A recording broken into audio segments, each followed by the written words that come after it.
이번에는 무형자산에 대한 내용들을 보도록 하겠습니다. 10.1. 자, 먼저 무형자산의 정의와 인식에 대한 게 있습니다. 자, 무형자산, 비유동자산에 해당하죠.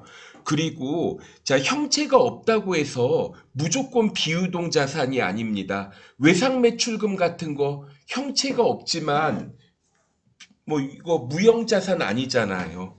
그래서 무형자산은 비유동자산에 해당하면서 영업활동을 위해서 사용합니다. 무형이니까 형체가 없는 자산.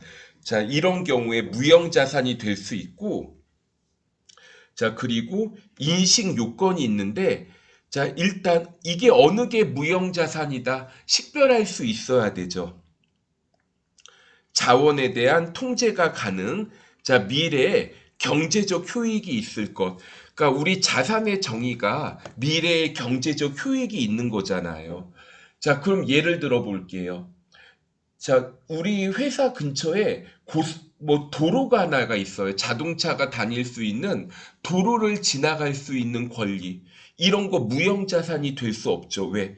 나만 다니는 게 아니라 남들도 다닐 수가 있잖아요. 통제가 가능하지 않으면 무형자산일 수 없습니다. 또, 자, 식별 가능성. 이게 무형자산이야 하고 또 표시할 수 있어야 되겠고, 자, 그러면 이제 어떤 것들이 이제 무형자산인지 봐야 되는데, 그 전에 무형자산에서 좀 제외되는 것들 좀 정리를 해 볼게요. 자, 영업권이 있습니다. 무형자산 중에 영업권이 있는데, 이 영업권은요, 기업 결합이나 합병을 통해서 취득한 것만 무형자산으로 인정됩니다. 그러니까 내부적으로 창출된 영업권은 자산이 아님.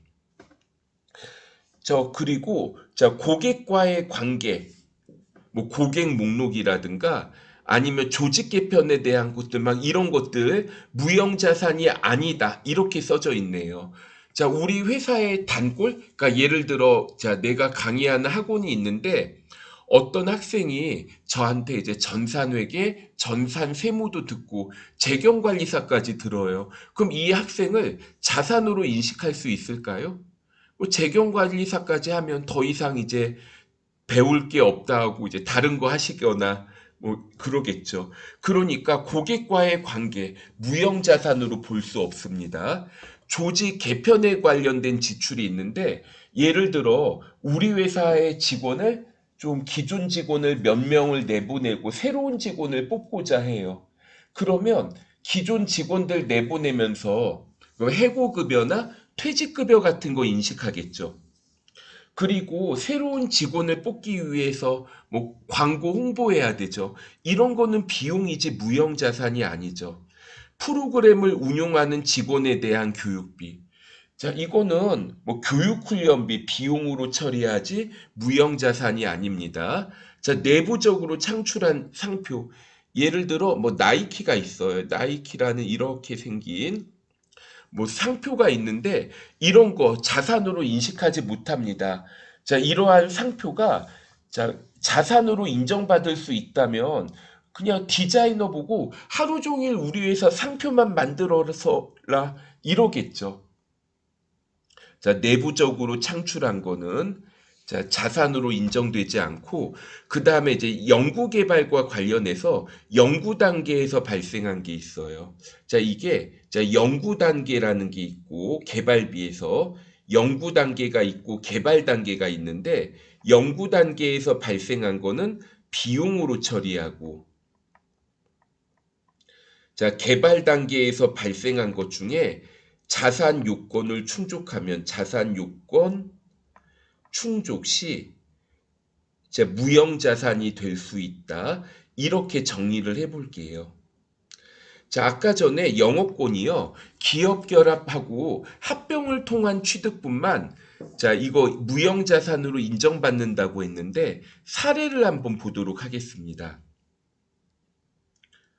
자, 먼저 우리 대영이라는 회사가 소영에게 현금 1억 원을 지급을 하고 합병을 합니다. 그럼 합병을 하게 되면 이 소멸하는 회사 자산을 다 가져오게 돼요. 대신에 부채도 갚아줘야 됩니다. 자, 그러면 여기 제품, 기계장치, 임차보증금이라는 자산이 있는데, 자, 합병을 하면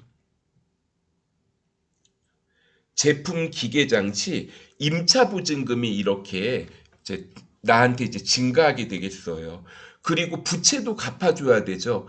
단기 차입금 9천만 원, 장기 차입금 9천만 원을 자, 갚아줘야 될 의무가 생기니까 자, 부채가 늘어납니다. 저 자본금은 안 늘어나요. 그러니까 지금 상황이 흡수합병하였다? 그럼 기존 자본금, 기존 주주들 나가고 내가 주주하겠다 이거잖아요. 그리고 합병을 하면서 현금 1억 원 지급했죠. 대변의 현금. 그럼 여기까지 볼게요. 대변 합계가 2억 7천만 원인데 차변 합계도 2억 7천만 원이 되려면 자, 뭔가를 2천만 원을 더 적어줘야 되겠죠. 자, 이게 영업권이 되겠습니다. 그러니까 이게 우리 재무상태표를 보면은 나타나 있지는 않지만 기업 입장에서 좀 가치 있다고 판단되는 것들이 있을 수가 있어요. 예를 들어 현대자동차라는 회사가 있습니다. 이 회사가 사업을 확장하려고 해요. 그러면 어디에 공장 지을지 부지 마련하고 공장 건물 짓고 자동차를 생산할 수 있는 기계장치 구입해서 설치하고 자동차 만들 수 있는 직원을 채용을 해야 되죠. 그런데 자 만약에요 합병을 하게 되면 어떻게 돼요? 만약에 현대자동차가 쌍용 자동차를 흡수 합병했다. 그러면 간판만 바꿔서 달면 끝이잖아요. 자, 그래서 좀 이렇게 대가를 더 지급해서라도 합병을 해야겠다고 생각할 수도 있는데 이걸 우리가 뭐라고 하냐면 영업권이라고 합니다. 자, 예제 한번 보도록 할게요. 무형자산으로 인식하기 위한 필요한 조건이 아닌 것은 자, 무형자산의 요건 앞에서 있었죠.